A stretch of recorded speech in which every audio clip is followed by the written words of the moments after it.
Welcome back to the David Pakman Show. Welcome to the bonus show. Time to talk about pirates a little bit. Blackbeard, namely. Blackbeard's ship, the Queen Anne's Revenge, sank near North Carolina in 1718. Blackbeard escaped, but he died shortly after in combat. But his ship was discovered in 1996. And we probably don't remember this because we probably weren't paying much attention to the news when we were in sixth grade, were we? No, certainly not. No. But pretty interesting stuff. And of course, archaeologists have been slowly, I guess, pulling stuff out of the ship. And there have been some really interesting finds. And some of the things discovered were medical instruments. And it's fascinating if we were to have a problem and a doctor were to approach us with some of these devices, we would probably just say, you know what, I'll just take my chances. Yeah. Thank you anyway. I mean, maybe not just the instruments themselves, but imagine being exposed to procedures and medicine at that point in time, not to mention on a pirate ship. I mean, we would be terrified. We would be repulsed and terrified, and we would not want to go through with it. We would, but I expect that in 100 years, many people would be horrified by some of the things that we now take for granted as normal medical practices that aren't that bad, too. That is true. I agree with you there. Some of the things found here was what is called a clyster pump, used to pump liquid into the rectum, where it can be absorbed. Perhaps this is just a way to hydrate you if all there is to drink is tainted water, which I guess is one method. And sounds similar to the recent Senate torture report, actually. Exactly. A syringe used to inject mercury into the urethra to treat syphilis. Oh, my goodness. Yeah. That is a practice that I was not aware of. No. There are probably some side effects to injecting mercury into your urethra. There are some needles and some scissors, and yeah, it all looks just so medieval, but pretty horrifying stuff. Yeah. Yeah. I would want to have nothing to do with that. But hey, it perhaps some of the time it worked. I don't know how long people lived on that ship. Probably did not have the longest lifespans. Let's talk about Star Trek. There are only, I guess, according to this article, 2 Star Trek phasers, and that's the little gun they used to use on the show, that are still around. And one of them is going to auction. And it's expected to fetch about $60,000. It's not even fully intact. It's kind of broken, and there are pieces missing, but of course, this is a relic. There were only something like 80 episodes of the original Star Trek. And when the show was canceled, I guess most of the stuff was just sold off immediately. I don't know how popular that show was at the time. I mean, I imagine it was fairly popular, but wouldn't the production company or whoever owned these props say to themselves, maybe we should hold on to these a little longer. Perhaps they will go up in price. You would think so, but maybe there's some explanation as to why they didn't do that. That would, suffice. But yes, if I were in those shoes, I would say we may want to keep this stuff. Yeah. So anyway, this is, I guess there's only 2 remaining. If there are any more of these, people might not even know they have them. Perhaps they're sitting in a box somewhere and have been untouched for decades. But I guess it's been about 47 years since it first appeared on screen. I find that I'm really not, it's hard for me to watch the original Star Trek series. I think the movies are a little bit different. The movies are better, but it really is just so dated. Have you watched any of that? I have never gotten into it. Just the few times I've flipped by it on TV since I was a kid, it never pulled me in. Although the recent Star Trek movies I actually do like. I know there are so many more episodes of Next Generation and Deep Space Nine and Voyager. I mean, those series ran for a pretty long time, but the original, not so long. But still, many people love it, and I'm sure someone will probably end up paying $60,000 for this tiny little thing. But interesting stuff. I will not be. I couldn't afford that if I wanted it. What would I do with that? I mean, what do? You buy this thing and it just sits somewhere on a shelf, and you just point to people and say, "Hey, look, it's one of the original phasers." I don't know. Apple has recorded their biggest quarterly profit in history. Not only that, according to some people, this is the biggest quarterly profit of any company in recorded history. And I don't know if that's inflation adjusted. Maybe not. But that's what's going on here. A quarterly profit of $18 billion.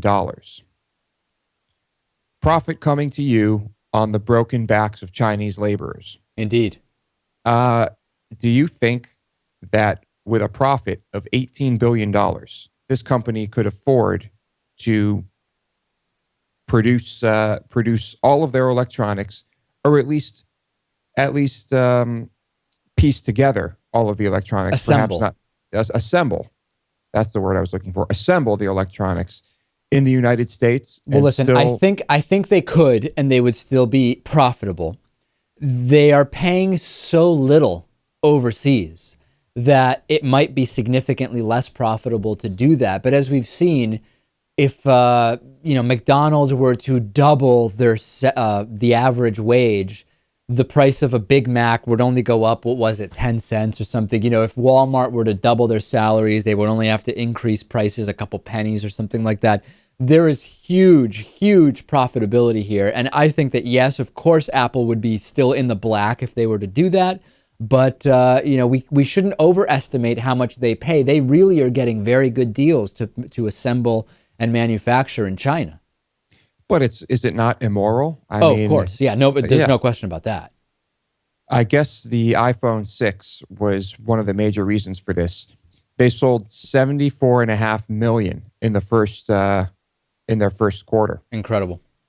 Yeah, really. Now, there's something here that strikes me as impossible, but perhaps you can clarify this for me.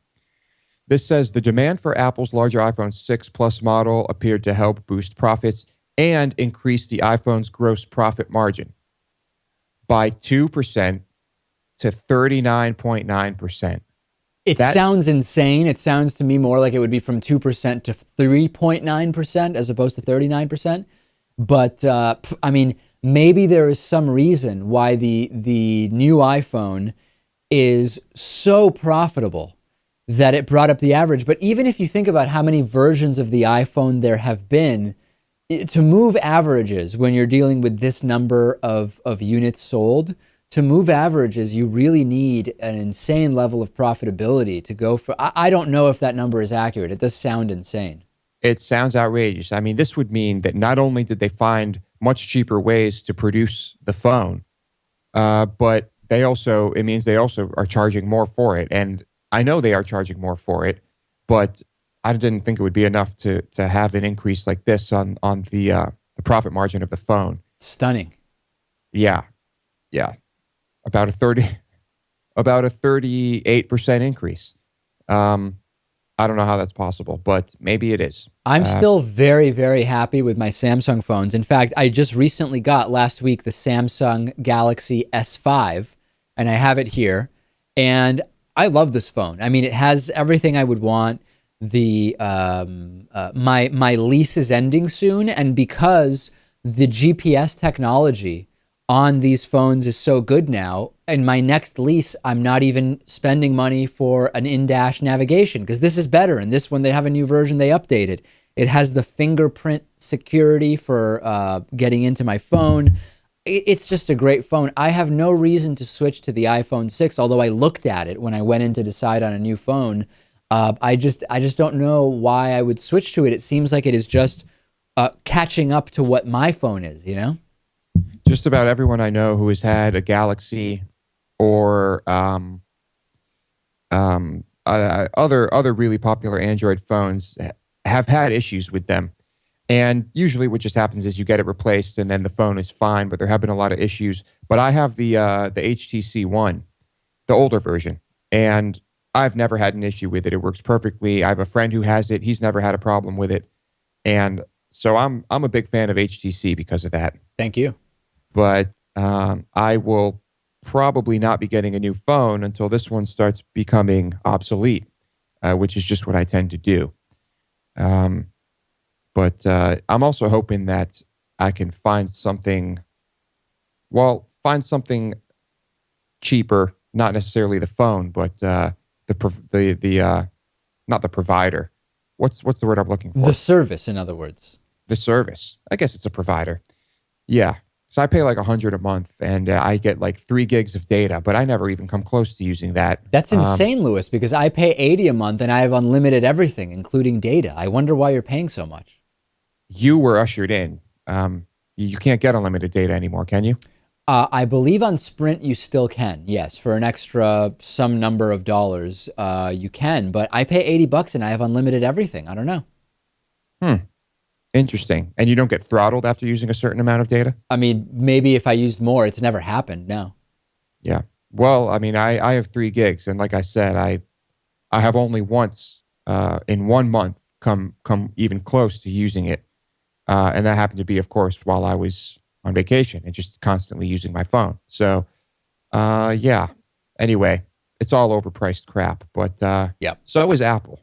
Thank you, Apple, for recording such record profits. I hope you can do something good with that money instead of continue to exploit Chinese laborers. I do hope they pay at least some taxes, though.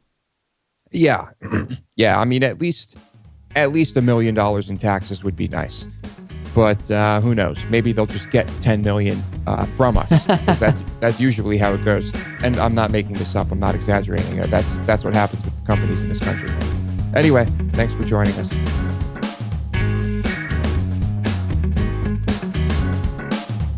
The David Pakman Show at davidpakman.com.